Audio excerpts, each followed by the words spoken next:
Hi friends, welcome back to my channel. ఈరోజు నేను బంగాళదుంప కుర్మా టేస్టీగా ఎలా చేయాలో చూపించబోతున్నాను. ఇది బిర్యానీ, అన్నం, అలాగే చపాతీ, పూరీలోకి అయితే చాలా టేస్టీగా ఉంటుంది. ఇంకా ప్రాసెస్లోకి వెళ్దాము. ఇది చూసారు కదా, సూపర్ ఉంది.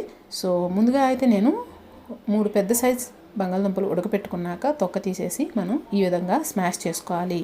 చూసారు కదా, చిన్న చిన్న ముక్కలుగా ఉండేటట్టు చూసుకోండి. ఇప్పుడు స్టవ్ వెలిగించి కడాయి పెట్టుకున్నాక 3 టేబుల్ స్పూన్ల ఆయిల్ అనేది యాడ్ చేసుకోవాలి. ఈ ఆయిల్ అనేది హీట్ ఎక్కిన తర్వాత 1/2 టేబుల్ స్పూన్ వరకు జీలకర్ర యాడ్ చేసుకోవాలి. దీనిలో కొద్దిగా ఇంగువ అనేది యాడ్ చేయండి. ఇలా ఇంగువ వేయడం వలన కర్రీ మరింత టేస్టీగా ఉంటుంది. ఇప్పుడు దీనిలో 5 పచ్చిమిరపకాయలు అలాగే ఒక ఆనియన్ని సన్నగా తరిగి వేసుకోవాలి. ఇవి దోరగా ఫ్రై చేసుకోండి.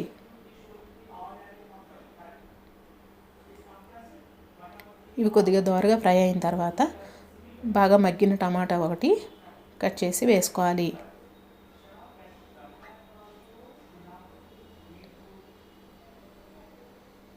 ఈ టమాటా పూర్తిగా మగ్గిపోవాలనుకుంటే కొద్దిగా సాల్ట్ అలాగే చిటికెడు పసుపు అనేది యాడ్ చేసుకోండి.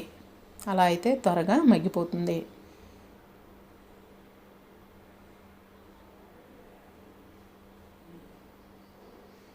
ఇలా వేసిన తర్వాత చూడండి, మనకి టమాటా అనేది పూర్తిగా మగ్గిపోయింది. ఇప్పుడు దీనిలో మనం మసాలాలు యాడ్ చేసుకుందాం. 1/2 టేబుల్ స్పూన్ వరకు జీలకర్ర పొడి, 1 టేబుల్ స్పూన్ ధనియాల పొడి, అలాగే 1/2 టేబుల్ స్పూన్ వరకు పసుపు, 1 టేబుల్ స్పూన్ కారం ఎక్కువ తినే వాళ్ళు అయితే కొద్దిగా ఎక్కువగానే యాడ్ చేసుకోండి. యాడ్ చేసిన తర్వాత దీన్ని 2-3 నిమిషాల పాటు అలాగే ఫ్రై చేసుకోండి. అడుగు పట్టకుండా కలుపుకోండి. ఇది 2-3 నిమిషాల తర్వాత మనకి ఈ విధంగా అవుతుంది. ఇప్పుడు మనం బంగాళదుంప పక్కన పెట్టుకున్నాం కదా, దాన్ని వేసి ఇది పూర్తిగా కలిసేటట్టు కలుపుకోవాలి.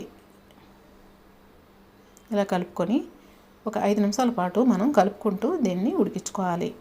ఇలా ఉడికించుకోవడం వలన మనకి బంగాళదుంపలో ఉన్న పచ్చి వాసన అనేది ఇంకా రాదు.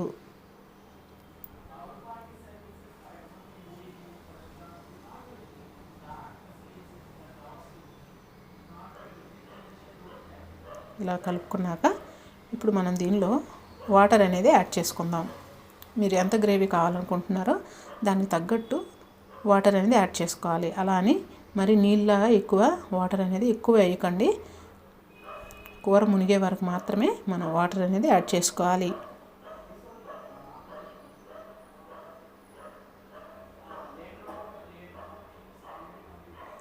చూసారు కదా, మనకి బంగాళదుంపలు ఎంతవరకు ఉందో అంతవరకు వాటర్ వేయండి.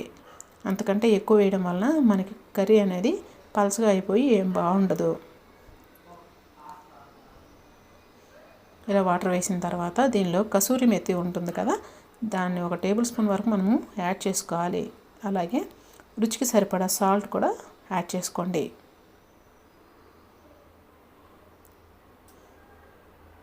ఇది కూడా 1 టేబుల్ స్పూన్ వరకే వేసుకోండి, మరీ ఎక్కువ వేయొద్దు. వేసిన తర్వాత దీన్ని ఒకసారి కలిపి ఒక 10 నిమిషాల పాటు అలాగే మనం ఉడకనివ్వాలి. 10 నిమిషాల తర్వాత 1 స్పూన్ గరం మసాలా యాడ్ చేసుకోవాలి. యాడ్ చేసిన తర్వాత ఈ పూర్తిగా ఇది కొద్దిగా దగ్గర పడే వరకు ఉడికించుకోవాలి.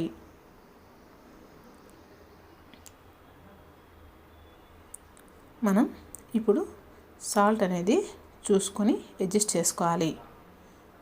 చూడండి, మనకు 10 నిమిషాల తర్వాత కర్రీ అనేది ఈ విధంగా రెడీ అవుతుంది.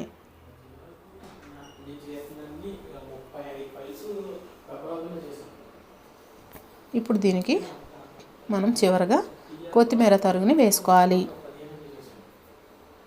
కొత్తిమీర వేసి 2 నిమిషాల పాటు ఉడికించి స్టవ్ ఆఫ్ చేయాలి. అంతే అండి, ఎంతో టేస్టీగా ఉన్న బంగాళదుంప కుర్మా అనేది రెడీ అయిపోయింది. మరి మీకు కానీ నా వీడియో నచ్చినట్లయితే లైక్ చేయండి, షేర్ చేయండి, అలాగే సబ్స్క్రైబ్ చేసుకోండి. మరిన్ని వీడియోస్ కోసం పక్కన ఉన్న గంట సింబల్ని క్లిక్ చేయండి ఫ్రెండ్స్. నాకు కొద్దిగా సపోర్ట్ చేస్తారని కోరుకుంటున్నా. అంతే అండి, మనం ఈ కర్రీని చపాతీలోకైనా, పూరీలోకైనా, రైస్లోకైనా, బిర్యానీలోకైనా సూపర్ టేస్ట్ ఉంటుంది. అంతే friends, thank you for watching. Bye. ఇంకెందుకు ఆలస్యం, ఒకసారి వీడియో చూసి మీరు కూడా ట్రై చేయండి. అలాగే కామెంట్ చేయడం మర్చిపోవద్దు. మీకు కొత్త రెసిపీ ఏవైనా తెలిస్తే కామెంట్ చేయండి. చూసారు కదా, చూస్తే నోరు ఊరుతుంది. సో ఇంకా ఆలస్యం ఎందుకు. అంతే friends, bye bye bye. Thank you for watching.